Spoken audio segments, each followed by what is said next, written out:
हूं शिवम पांडे और आज की इस वीडियो में हम क्लास 10 की केमिस्ट्री आपको पढ़ाने वाले हैं। तो आज का हमारा चैप्टर है केमिकल रिएक्शंस एंड इक्वेशंस। अगर आपने हमारे चैनल को अभी तक सब्सक्राइब नहीं किया है तो प्लीज़ इस चैनल को सब्सक्राइब करें और बेल आइकन को जरूर प्रेस करें ताकि इस चैनल पर अपलोड होने वाले हर वीडियो की नोटिफिकेशन आपको मिलती रहे। दोस्तों यहाँ पे हम क्लास 9, 10, 6, 7, 8 से रिलेटेड मैथ, साइंस और इंग्लिश ग्रामर बच्चों को पढ़ाते हैं। हमारा एक और भी चैनल है जयंता क्लासेस। अगर आप नीट के स्टूडेंट हैं तो आप उस चैनल को सब्सक्राइब करें और नीट से रिलेटेड वीडियोज और क्वेश्चंस की वीडियोज आपको वहाँ पर अवश्य मिलेंगे। तो हमारा टॉपिक है केमिकल रिएक्शंस एंड इक्वेशंस, ठीक है। और यहाँ पर मैंने कुछ रिएक्शंस लिखे हुए हैं, ठीक है। तो इन कंडीशंस को आप ऑब्जर्व करिए और बताइए कि इनमें से कौन से रिएक्शंस फिजिकल चेंज हैं और कौन से केमिकल चेंज। मतलब यहाँ पे जो भी चीज़ें लिखी गई हैं, ठीक है, उनमें से फिजिकल चेंज कौन है और केमिकल चेंज कौन है, यही आपको बताना है। तो पहला है बर्निंग ऑफ फ्यूल, ईंधन का जलना। जैसे पेट्रोल है, डीजल है, केरोसिन है, ठीक है, ऐसे भी क्या है, फ्यूल्स है। इनका जलना क्या होता है, फिजिकल चेंज होता है या केमिकल चेंज होता है। तो सबसे पहले मैं आपको बता दूँ physical change. All those chemical reactions, ठीक है, all those changes in which no new chemical substance are form. ऐसी सभी घटनाएं, ऐसे सभी बदलाव जहाँ पे कोई नया रासायनिक पदार्थ नहीं बनता है, उसे हम फिजिकल चेंज बोलते हैं। तो इन रिएक्शंस में अगर यहाँ पे हम देखें तो फ्रीजिंग ऑफ वाटर, यहाँ पर कोई नया केमिकल सब्सटेंस नहीं बनता। आप वाटर को फ्रीज करोगे, फिर से दोबारा जो आइस बनेगा वो दोबारा मेल्ट करेगा, तो फिर से आपको वाटर ही प्राप्त होगी। ऐसे ही टीयरिंग ऑफ पेपर, कागज को फाड़ दो, वहाँ पे कोई न्यू केमिकल सब्सटेंस नहीं बनता है।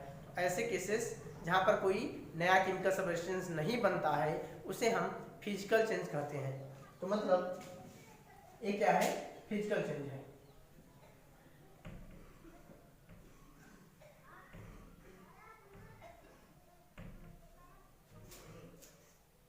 ये भी क्या है, फिजिकल चेंज है।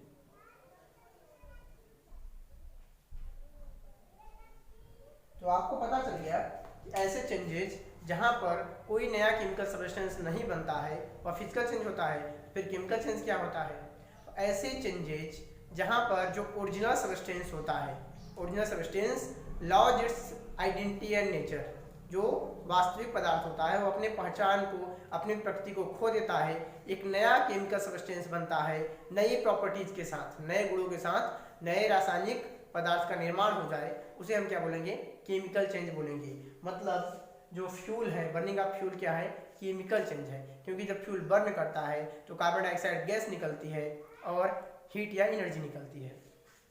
वैसे कुकिंग ऑफ राइस, जब चावल को आप पका देते हो तो अब आपको पकाने के बाद चावल दोबारा रॉ फॉर्म में नहीं मिल सकता, उसने अपनी नेचर, अपनी प्रॉपर्टीज सब कुछ चेंज कर दिया, उसकी जो गुणवत्ताएं हैं वो बदल गई, उसका जो रूप है वह भी बदल गया। तो कुकिंग ऑफ राइस क्या है, केमिकल चेंज है। ऐसे ही रस्टिंग ऑफ आयरन, ये भी क्या है, एक केमिकल चेंज है। आयरन की रस्टिंग हो जाने के बाद दोबारा हम उसे ओरिजिनल फॉर्म में प्राप्त नहीं कर सकते।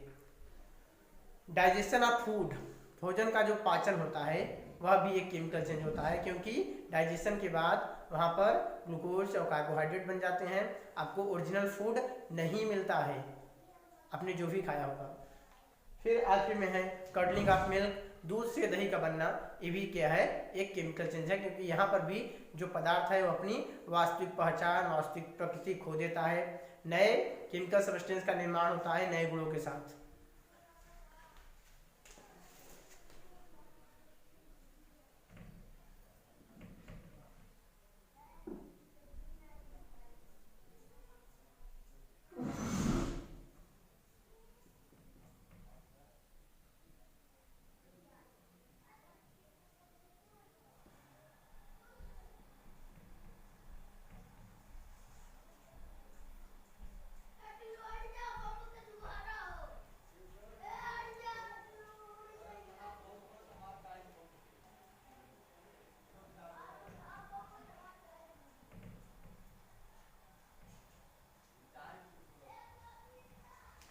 ये सारे चीज़ें आपने देख ली, तो आप इसे एक बार नोट डाउन कर लीजिए वीडियो को पॉज करके।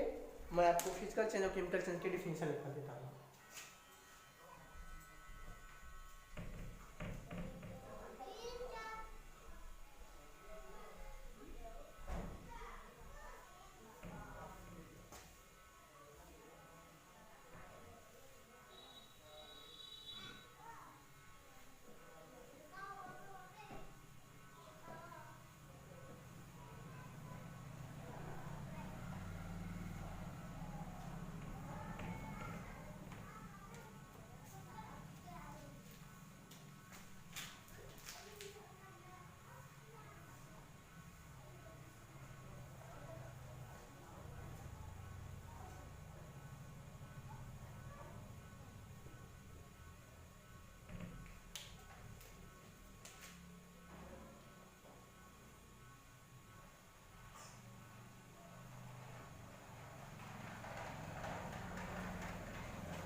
केमिकल चेंज और केमिकल रिएक्शन डिफिनेशन फिर से बता देता हूँ एक बार।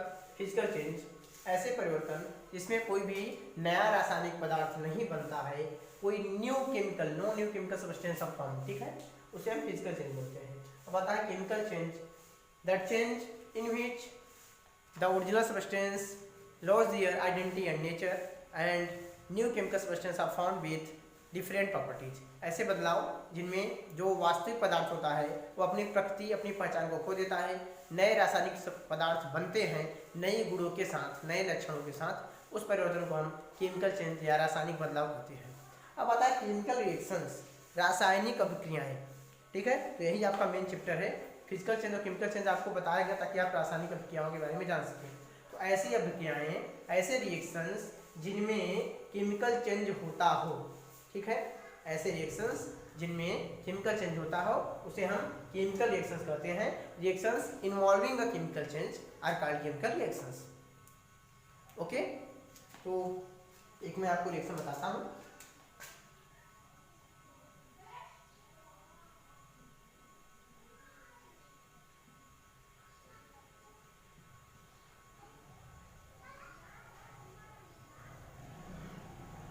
मैग्नीशियम ऑक्सीजन के बीच रिएक्शन कराते हैं तो बनता है मैग्नीशियम ऑक्साइड। आपकी एनसीईआरटी बुक में मैग्नीशियम रिबन को बर्न करने का एक्सपेरिमेंट दिया होगा। हम मैग्नीशियम एक मेटल है, ठीक है, तो उसके रिबन को बर्न करेंगे। यहाँ पर बर्न करने के बाद उसे ऑक्सीजन, अब एयर में बर्न करेंगे तो ऑक्सीजन के साथ ही रिएक्शंस होगी, ठीक है। मैग्नीशियम और ऑक्सीजन बर्न करेगा, एक new chemical substance whitish colour का एस बनेगा, ठीक है, मैग्नीशियम ऑक्साइड। अगर आप उसे उसमें वाटर मिक्स कर देते हो, ठीक है, मैग्नीशियम ऑक्साइड में वाटर मिक्स कर दोगे, एक अल्कली बन जाएगा। क्योंकि जो मेटल्स होते हैं जब वे ऑक्सीजन के साथ रिएक्शन करते हैं तो बेसिक सब्सटेंस बनाते हैं, ठीक है। मेटल्स जो होते हैं बेसिक इन नेचर होते हैं, तो ये एक अल्कली को फॉर्म करेंगे और आप उसे लिटमस पेपर के द्वारा चेक भी कर सकते हैं। ओके, तो यहाँ पे देख रहे हैं कि मैग्नीशियम और ऑक्सीजन रिएक्शन करेंगे, ठीक है, इसमें केमिकल चेंज होगा क्योंकि मैग्नीशियम एक मेटल था, ठीक है, अब वो अपनी जो वास्तविक पहचान थी, अपनी वास्तविक जो प्रॉपर्टीज थी उनको खो देगा, ठीक है। मैग्नीशियम ऑक्साइड बनेगा नई प्रॉपर्टी के साथ, बेसिक प्रॉपर्टी के साथ। इस वजह से क्या है, एक केमिकल रिएक्शन है। दूसरा मैं आपको बता दूं,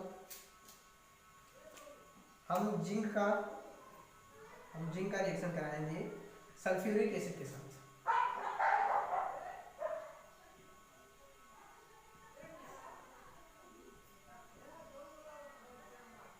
बन जाएगा जिंक सल्फेट,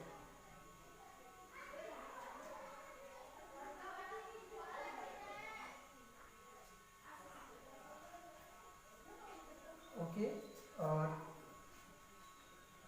हाइड्रोजन गैस बाहर निकल जाएगी।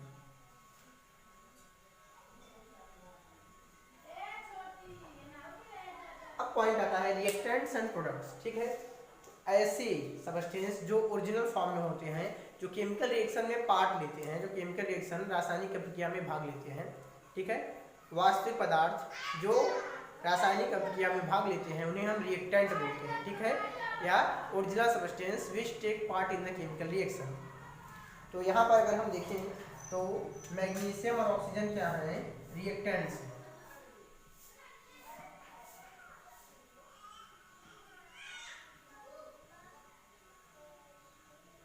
ये क्या है, रिएक्टेंट्स है। सिमिलरली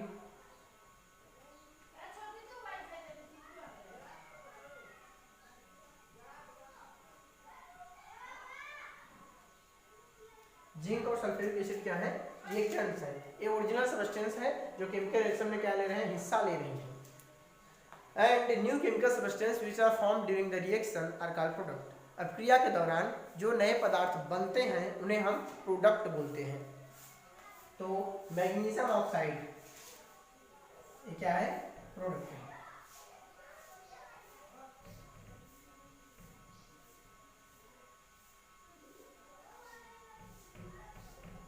हाइड्रोजन गैस और जिंक सल्फेट जो रिएक्शन के दौरान बना ये क्या है, प्रोडक्ट्स हैं।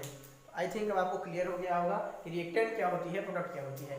ऐसे पदार्थ जो ओरिजिनल फॉर्म में वास्तविक रूप में केमिकल रिएक्शन में हिस्सा बनते हैं, जो केमिकल रिएक्शन में हिस्सा लेते हैं उन्हें हम रिएक्टेंट बोलते हैं। मतलब आप जिन चीज़ों को लेते हो केमिकल रिएक्शन कराने के लिए, वैसे अगर हमें मैग्नीशियम और ऑक्सीजन से रिएक्शन कराना है तो हम मैग्नीशियम रिबन को लेंगे और फिर एयर में बर्न करेंगे। तो यहाँ पे जो चीज़ें रिएक्शन में शामिल हुई वे क्या है, रिएक्टेंट हैं। और रिएक्शन के कंप्लीट होने के बाद, रिएक्शन के पूरा होने के बाद जो पदार्थ बन रहे हैं, अब क्रिया के पूर्ण होने के बाद जो पदार्थ बन रहे हैं उन्हें क्या बोलोगे, प्रोडक्ट बोलोगे।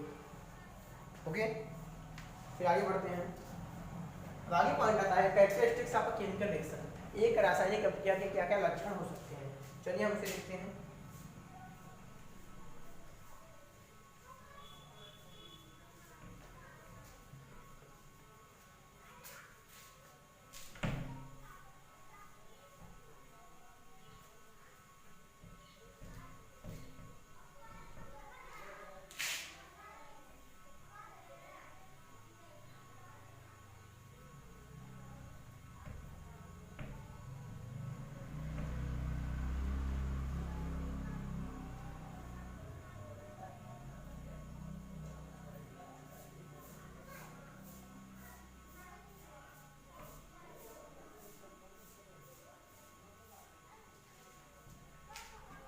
तो पहला पॉइंट आता है फॉर्मेशन ऑफ प्रेसिपिटेट।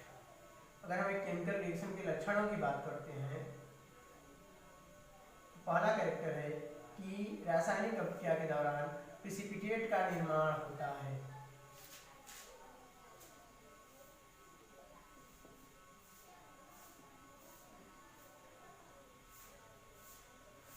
अब सवाल उठता है प्रेसिपिटेट होता क्या है, व्हाट इज प्रेसिपिटेट। ऐसे केमिकल सब्सटेंस जो केमिकल रिएक्शन के बाद बनते हैं और ये सॉलिड के रूप में वेसल के बॉटम में बैठ जाते हैं, उन सब्सटेंस को हम प्रेसिपिटेट बोलते हैं।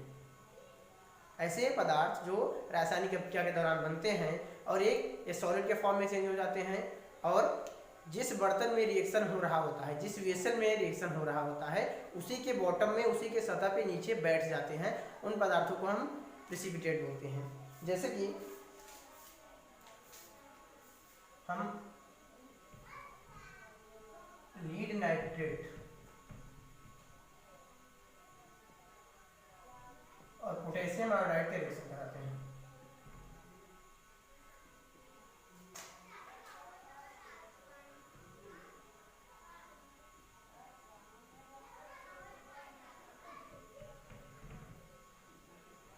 ओके, और बनता है lead iodide plus potassium nitrate.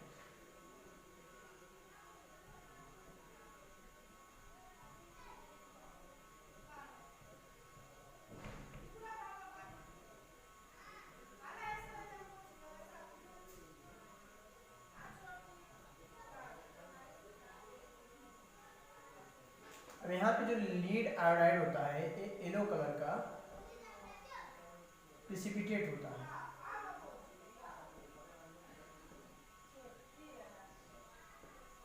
देखिए जब रिएक्शन शुरू हुई थी तो सभी क्या थे, कलरलेस थे।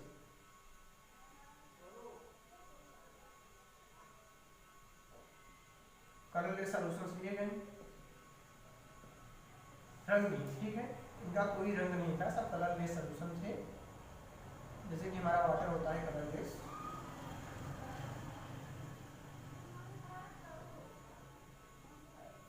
हमने लीड नाइट्रेट और पोटेशियम आयोडाइड का कलरलेस सॉल्यूशन लिया और उस रिएक्शन के बाद बनती है लीड आयोडाइड और पोटेशियम नाइट्रेट। लीड आयोडाइड क्या होगी, अब एक येलो कलर की प्रेसिपिटेट होगी, पीले कलर की प्रेसिपिटेट। प्रेसिपिटेट क्या होगा, बॉटम में बैठा हुआ मिलेगा ऐसे, ठीक है, इसलिए हम ऐसा एरो दिखाएंगे। और पोटेशियम नाइट्रेट में क्या होगी, कलरलेस ही होगी, इसका भी खुद का कोई कलर नहीं होगा। आपने देखा यहाँ पर क्या बन रहा है, एक प्रेसिपिटेट बन रहा है। तो जो केमिकल रिएक्शंस के लक्षण होते हैं, कैरेक्टर्स होते हैं, उनमें पहला लक्षण है फॉर्मेशन ऑफ प्रेसिपिटेट, सबसे इंपॉर्टेंट बेसिक लक्षण। दूसरा आता है change in colour.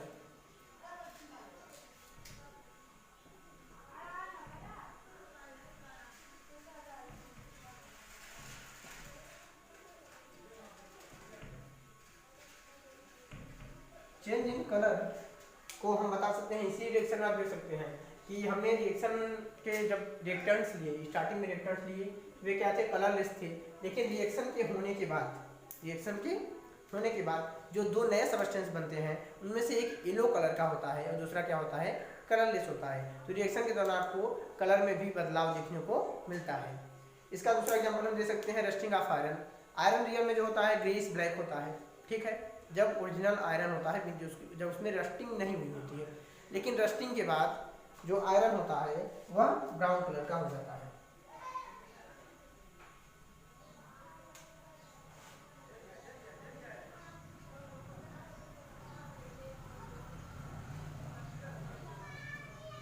Greyish black होता है आयरन, ओके। लेकिन जैसे ही रस्टिंग हो जाती है, ठीक है, अब जो आयरन मिलता है वह ब्राउन कलर का होता है, दैट इज ब्राउन। तो आपको केमिकल रिएक्शन में कलर में भी परिवर्तन देखने को मिलता है। अगली कंडीशन आती है चेंज इन स्टेट।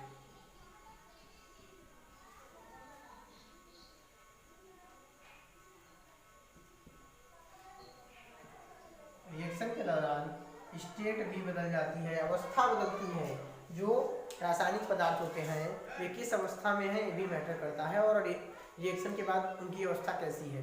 मतलब मान लो सपोज दैट आप जो पेट्रोल जलाते हो, ठीक है, फ्यूल के रूप में, तो पेट्रोल को आप जब अपने व्हीकल में डालते हो तो लिक्विड फॉर्म में होता है।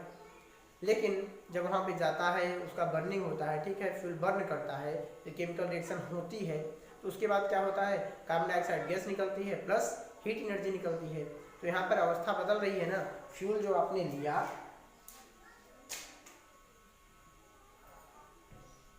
पेट्रोल या डीजल शब्द में बोल रहा हूँ, तो क्या था, लिक्विड था। लेकिन बर्न करने के बाद क्या निकला, कार्बन डाइऑक्साइड प्लस हीट। तो केमिकल रिएक्शंस में अवस्थाएं भी बदलती हैं।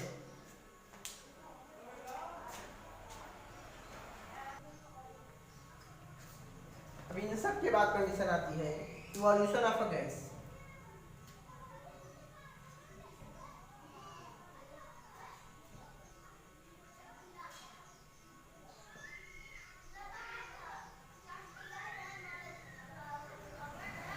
अगर हम इवोल्यूशन ऑफ गैस की बात करें तो जो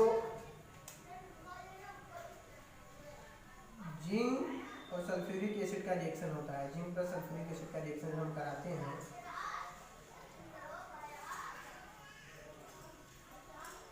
तो होता है क्या, जिंक सल्फेट बनता है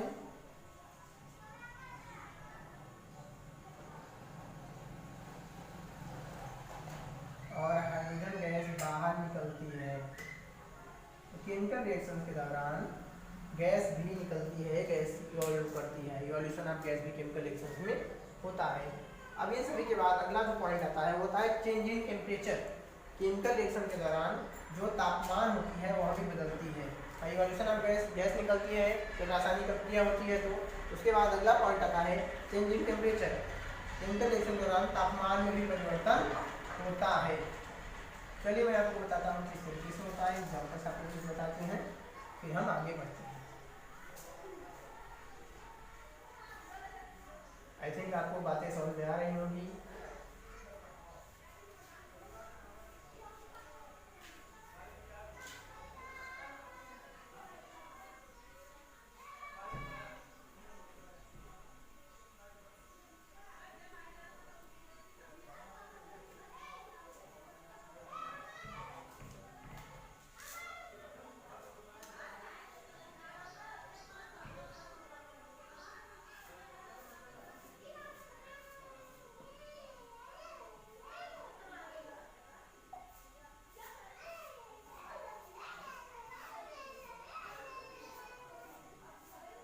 टेम्परेचर में जो चेंज होता है इसके आधार पे यहाँ पे दो तरह की रिएक्शंस हो सकती हैं। जो तापमान में परिवर्तन होता है, ठीक है, उसके हिसाब से दो तरह की रिएक्शन हो सकती हैं। पहली होती है एक्सोथर्मिक रिएक्शन।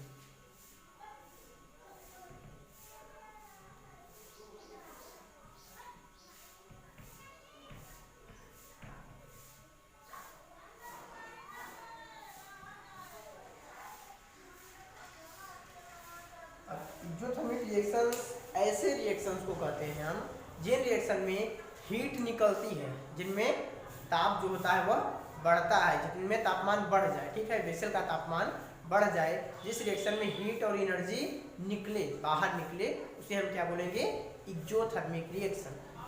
अब उसका एग्जांपल है, जब आप जो चूना होता है, ठीक है, कैल्शियम ऑक्साइड, ठीक है, तो कैल्शियम ऑक्साइड को आप पानी में डालते हो, ठीक है, तो बनता है कैल्शियम हाइड्रोक्साइड।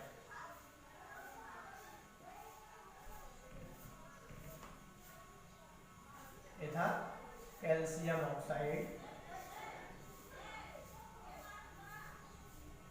इसको हम क्विक लाइम भी बोलते हैं, कैल्शियम ऑक्साइड को क्विक लाइम, कच्चा चूना बोलते हैं, ठीक है। रिएक्शन करने के बाद, ठीक है, बनेगा कैल्शियम हाइड्रोक्साइड।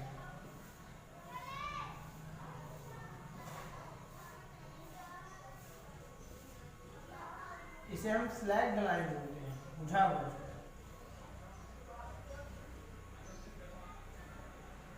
इस अभिक्रिया के दौरान, इस रिएक्शन के दौरान क्या होता है, जिस बर्तन में हम चूने को डालते हैं, ठीक है, और जब रिएक्शन हो रही होती है तो उस बर्तन को अगर हम अपने हाथ से छूते हैं, टच करते हैं, ठीक है, तो वह वेसल गर्म रहता है, वह क्या होता है, हीट हो जाता है। इससे हमें पता चलता है इस रिएक्शन के दौरान हीट एनर्जी बाहर निकलती है, ताप और ऊर्जा जो है वह अभिक्रिया के दौरान बाहर निकलती है। इस वजह से ही हम इसको एक्सोथर्मिक रिएक्शन कहते हैं।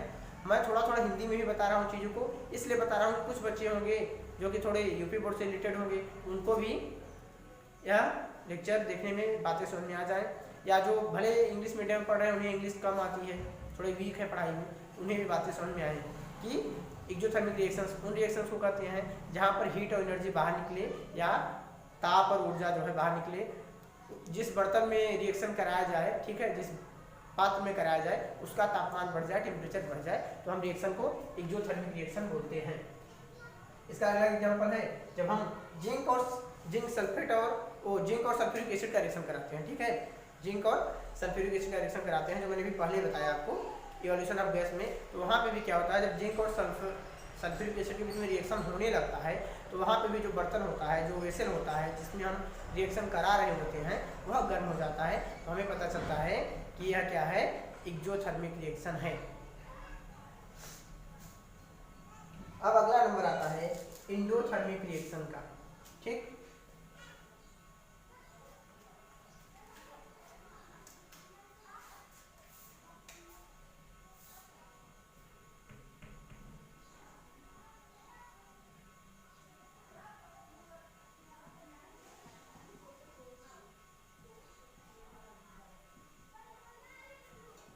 एंडोथर्मिक रिएक्शन हम उन अभिक्रियाओं को कहते हैं, उन रिएक्शन को कहते हैं जिनमें रिएक्शन के दौरान एनर्जी क्या हो, एब्जॉर्ब की जाए, एनर्जी एब्जॉर्ब की जाए, ऊर्जा एब्जॉर्ब की जाए, ली जाए, ठीक है। जो रिएक्शन के दौरान ऊर्जा एब्जॉर्ब कर लेते हैं, उन रिएक्शन को हम क्या बोलते हैं, एंडोथर्मिक बोलते हैं। जिनमें ऊर्जा बाहर निकलती है उन्हें एक्सोथर्मिक बोलते हैं। तो इसका उदाहरण है barium hydroxide plus sodium chloride, potassium chloride.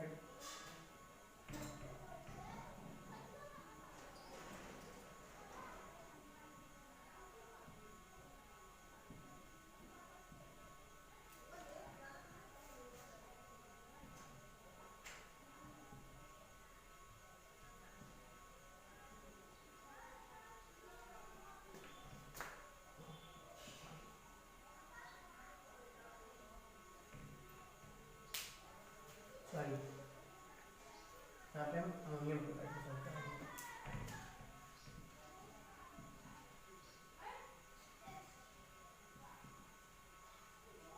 Reaction के परिणाम स्वरूप बनेगा बैरियम क्लोराइड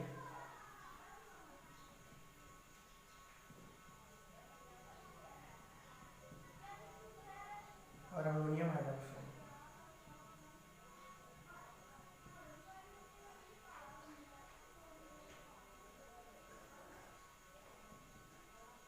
जब ये रिएक्शन होता है, ठीक है, जब हम बैरियम हाइड्रोक्साइड और अमोनियम क्लोराइड का रिएक्शन कराते हैं, तो जब बैरियम क्लोराइड बनता है और अमोनियम हाइड्रोक्साइड बनते हैं, तो जो बर्तन होता है उसे अगर आप टच करेंगे, वेसल को अपने हाथों से छुएंगे, तो वह बर्तन ठंडा हो जाता है। इससे हमें यहाँ पे बात पता चलती है, यह यहाँ पर इस रिएक्शन के दौरान, इस प्रक्रिया के दौरान एंडोथर्मिक रिएक्शन हो रहा है, ठीक है। यह क्या है, एंडोथर्मिक है, यह प्रक्रिया क्या है, इंडोथर्मिक है, क्योंकि जब बर्तन को टच करेंगे तो वह ठंडा हो जाएगा, ठीक है, वो आपको एकदम ठंडा महसूस होगा। तो दोस्तों अब एक बात और आती है कि क्या कोई ऐसी अभिक्रिया होती है जहाँ पर एक से ज़्यादा, एक ही अभिक्रिया के दौरान कई अवस्थाएं हमें देखने को मिलती हैं, कई परिवर्तन देखने को मिलते हैं, ठीक है, कई लक्षण देखने को मिलते हैं। जैसे अगर हम उसको देखें, पहला रिएक्शन लीड नाइट्रेट ओ लीड आयोडाइड और पोटेशियम नाइट्रेट वाला जब देखें, ठीक है, लीड नाइट्रेट पोटेशियम आयोडाइड जब रिएक्शन देखेंगे हम, तो वहाँ पर हम देखेंगे कि प्रिसिपिटेट भी बनता है और रंग भी बदलता है। तो वहाँ पे एक ही रिएक्शन में दो से ज़्यादा अवस्थाएं देखने को मिल गई। फिर जब हम जिंक और सल्फ्यूरिक एसिड का रिएक्शन देखेंगे तो वहाँ पर आप देख रहे हो कि हीट एनर्जी निकलती है, एक्सोथर्मिक है, साथ ही साथ हाइड्रोजन गैस भी निकलती है। वहाँ पे कभी कई अवस्थाएं देखने को मिल गई। और इसको देख लो, कैल्शियम ऑक्साइड और कैल्शियम ऑक्साइड का, यहाँ पे भी क्या है, स्टेट आपको बस यहाँ पर कोई एक्सोथर्मिक देखने को मिलेगा। तो ये हो गए केमिकल रिएक्शन के लक्षण। अगला जो पॉइंट है हमारा वो है केमिकल इक्वेशंस। इक्वेशन हम कैसे बनाते हैं ये हम देखने वाले हैं।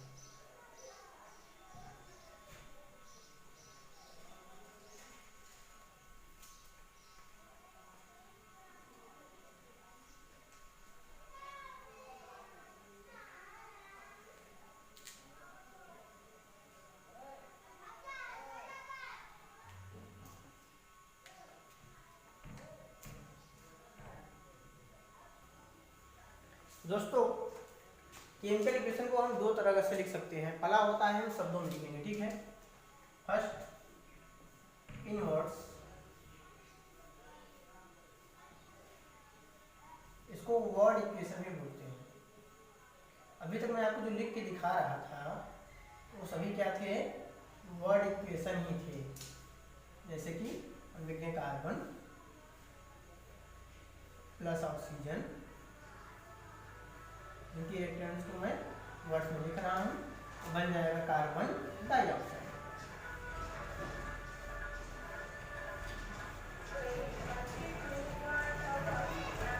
ये क्या है आपका वर्ड इक्वेशन। ये क्या है, वर्ड इक्वेशन है, क्योंकि यहाँ पे हम जो भी रिएक्टेंट और प्रोडक्ट्स हैं, ठीक है, उन्हें वर्ड्स में लिखते हैं। दूसरा होता है इन सिंबल्स एंड फार्मूलाज। जब हम उसके सिंबल और फार्मूला को लिखते हैं तो उसे हम केमिकल इक्वेशन कहते हैं।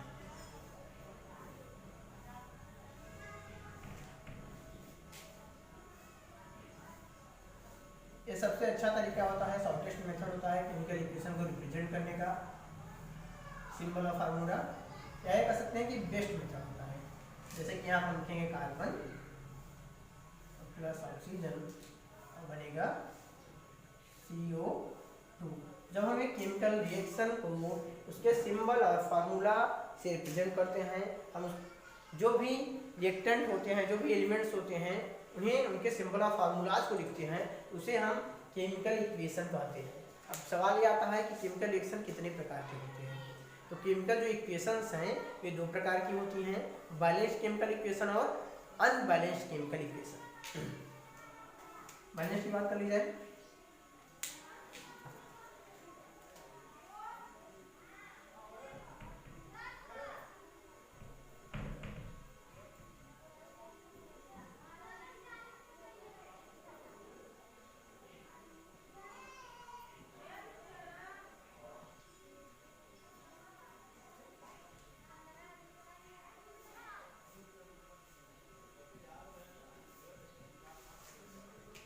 हो जाएगा chemical equation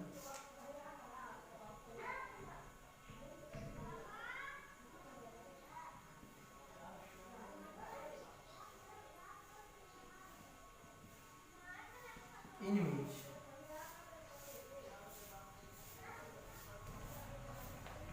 number of atoms of each element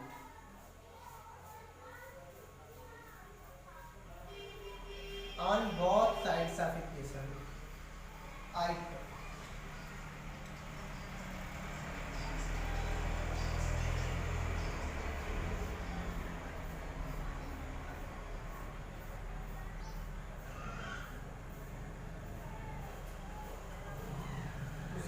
balanced chemical equation कहते हैं ऐसी रासायनिक अभिक्रियाएं जिसमें हम प्रत्येक तत्व के, ठीक है, प्रत्येक तत्व के परमाणुओं की संख्या को बराबर रखते हैं, ठीक है, और जिसमें प्रत्येक एलिमेंट के परमाणु एटम्स की संख्या बराबर होती है उसे हम बैलेंस्ड केमिकल इक्वेशन कहते हैं।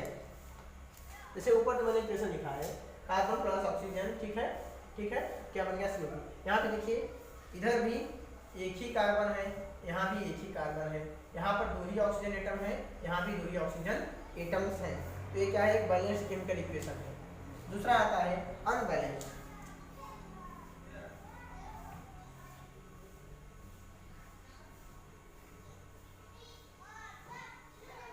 और स्केलेटल, अनबैलेंस्ड को हम स्केलेटल इक्वेशन ही बोलते हैं।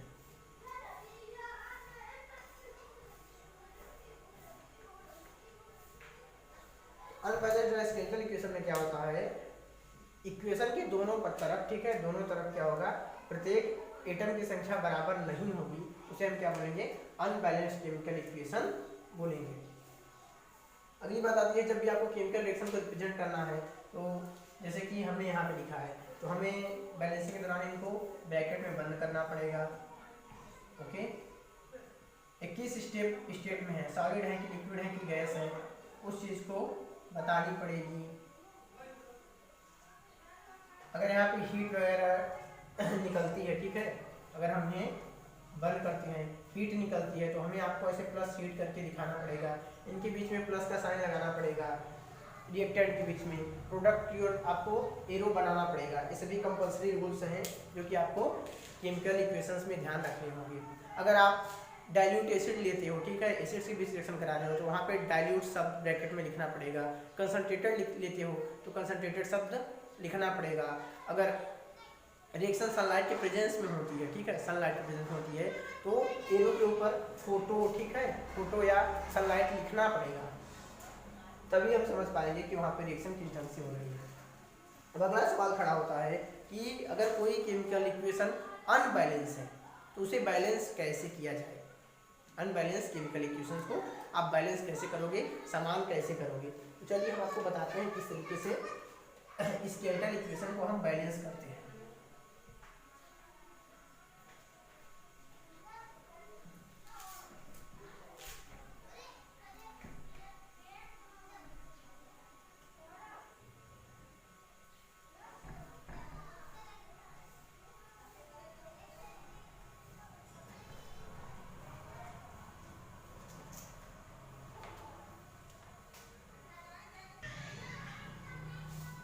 Balancing of a chemical equation. Whenever we are balancing a chemical equation, first we will see metals, after that non-metals, and then oxygen and finally hydrogen. जब भी हम केमिकल इक्वेशन को balance करते हैं तो सबसे पहले हम मेटल्स को देखते हैं, धातुओं को देखते हैं। उसके बाद पहले हम धातुओं की संख्या को बराबर करेंगे। धातुओं के बाद हम अधातु नॉन मेटल्स को देखेंगे। नॉन मेटल्स मीन्स अधातु जो भी हैं उनको देखेंगे। उसके बाद हम ऑक्सीजन की संख्या को बराबर करेंगे और आखिरकार हम हाइड्रोजन की संख्या को बराबर कर देंगे। तो चलिए मैं आपको एक केमिकल इक्वेशन लिख करके समझाता हूँ। तो इसके मैं थोड़े क्वेश्चंस बुक से लेता हूँ। चलिए हम ले लेते हैं जेडियन। पहले हम आपको लिख देते हैं किस तरीके से किस ऑर्डर में करना है। पहले मेटल्स लिखो, फिर non metals, then oxygen and finally hydrogen. हमारा इक्वेशन है जेडियन प्लस H2SO4 बनेगा जेडियन SO4 प्लस H2। इन्हें सबसे पहले ब्रैकेट में बंद कर दो।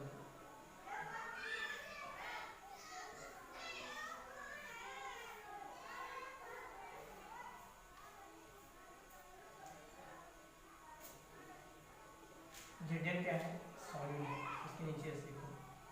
ए लिक्विड है वो भी डाइल्यूट एसिड है। जेडियन SO4 भी सॉलिड ही रहेगा, सॉलिड ही रहेगा। ये क्या होगी, गैस सबसे पहले हम क्या देखना है, मेटल देखना है। क्या देखना है, मेटल। जिंक Zn यहाँ पे भी एक है और यहाँ पे भी एक ही है। ओके ठीक है, ओके। फिर सल्फेट को देख लो, SO4 सल्फर जो यहाँ भी एक ही है, यहाँ भी सल्फर एक है, ठीक है।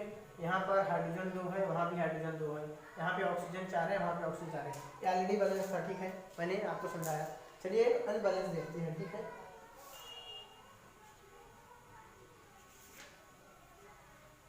कोई अच्छा सा रिएक्शन ले लेते हैं।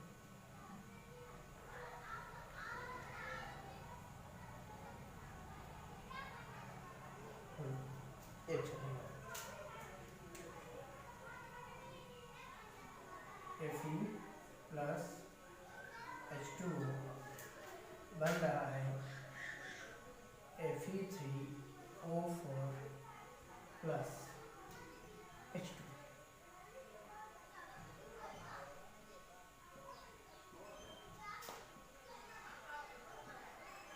सबसे पहले यहाँ पे मेटल क्या है, आयरन। मेटल क्या है, आयरन। आप देख रहे हो कि यहाँ पर आयरन 1 है, यहाँ पर आयरन 3 है। तो सबसे पहले हम क्या करेंगे, आयरन की संख्या को बढ़ाएंगे, 3Fe करेंगे। या इसको यहाँ ब्रैकेट के बाहर भी लगा सकते हैं, ठीक है, प्लस H2O।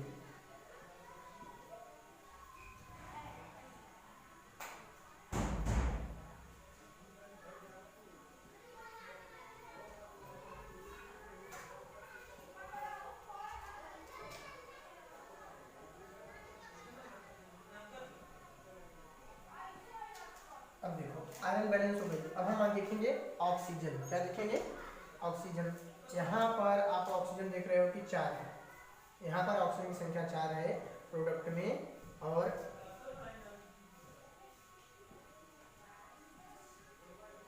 रिएक्टर में ऑक्सीजन क्या है, केवल 1 है।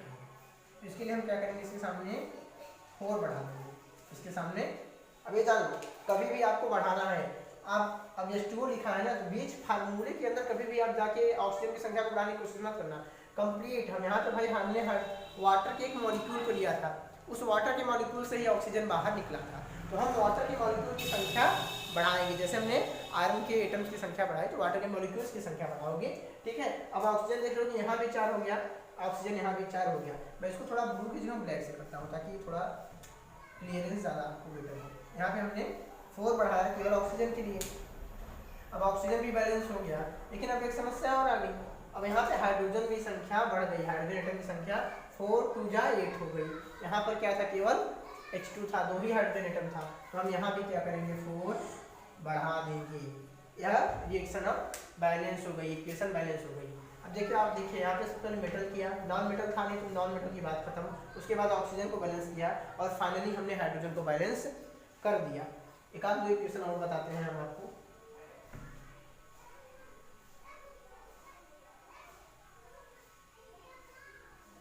मेन आपको फार्मूला याद रहेगा तो आप बैलेंसिंग में कभी भी गलती नहीं करोगे। सबसे पहले मेटल को ही देखो, बाद में थोड़ा आगे पीछे होता है उसे ठीक कर लोगे, लेकिन सबसे पहले मेटल पर फोकस करोगे तो अच्छा रहेगा।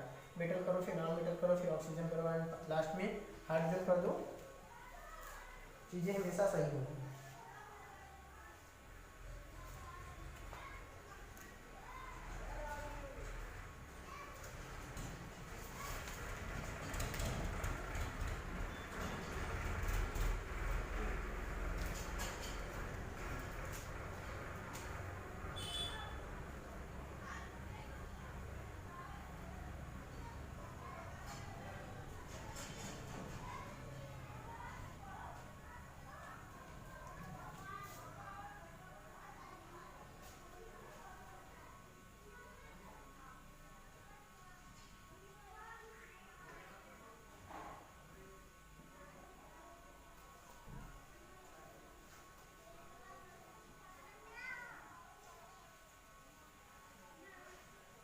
ओके, शुरू करते हैं। तो इन्हें हम पॉज कर देते हैं।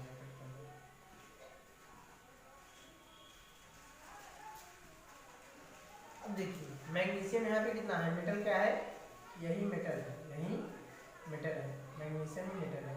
यहाँ पर 3 है, यहाँ पर 1 है। तो क्या करना है, सबसे पहले मैग्नीशियम के लिए हम पूरे मैग्नीशियम हाइड्रोक्साइड को फ्री करेंगे। इसको हम क्या करेंगे, फ्री कर देंगे पूरा। चलो ब्रैकेट के बाहर लगाता हूँ, निकल देता हूँ। हम इसका 3 मॉलिक्यूल ले लेंगे। अब देख रहे हो मैग्नीशियम इधर भी 3 हो गया, इधर भी 3 हो गया। अब ऑक्सीजन नाइट्रोजन की बात कर लेते हैं। नाइट्रोजन यहाँ पे कितना था, 2 था। नाइट्रोजन यहाँ पर 2 था और सामने देख रहे हो नाइट्रोजन 1 है। तो हम इसको बराबर करने के लिए क्या करेंगे, यहाँ भी 2 लगा देंगे। नाइट्रोजन इधर भी 2 हो गया। उसके बाद बारी आती है ऑक्सीजन की। ऑक्सीजन का केवल यहाँ पे एक ही एटम है और उधर देख लिया जाए तो ऑक्सीजन के कितने एटम्स हैं, 2 एटम्स हैं। ऑक्सीजन के 2 क्या टोटल अब बढ़ के हो गए हैं 6, क्योंकि देखो 2 इधर, 2 3 जा 6। तो यहाँ पे भी हमको ऑक्सीजन को 6 करना ही पड़ेगा। ऑक्सीजन को यहाँ पे 6 करना पड़ेगा। चलो यहाँ पे 6 लगा दिया, यहाँ पर 6 लगा दिया, ऑक्सीजन भी बराबर हो गया। अब बात आती है हाइड्रोजन की। हाइड्रोजन 6 2 12 क्या है, रिएक्टेंट में है। प्रोडक्ट में देखो 3 2 6 यहाँ है और 3 2 6 यहाँ है। इक्वेशन बैलेंस हो गई। तो दोस्तों आज के इस लेक्चर को हम यहीं पर खत्म करेंगे, ठीक है। हाँ, बट खत्म करने से पहले मैं आपको बैलेंसिंग के लिए कुछ क्वेश्चंस दे रहा हूँ, उन्हें आप होमवर्क में करिएगा और कमेंट करके हमको बताइएगा कि आपसे बैलेंसिंग अब बन रहा है कि नहीं, क्योंकि इस टॉपिक से केमिस्ट्री में क्लास 10 में क्वेश्चन जरूर पूछे जाते हैं। मैं कुछ क्वेश्चंस आपके लिख दे रहा हूँ, वो आप जरूर कर लीजिएगा।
तो ये आपके लिए कुछ क्वेश्चंस हैं जो कि आपको होमवर्क में करने हैं। आपसे बन रहा है कि नहीं बन रहा है ये जरूर बताइएगा।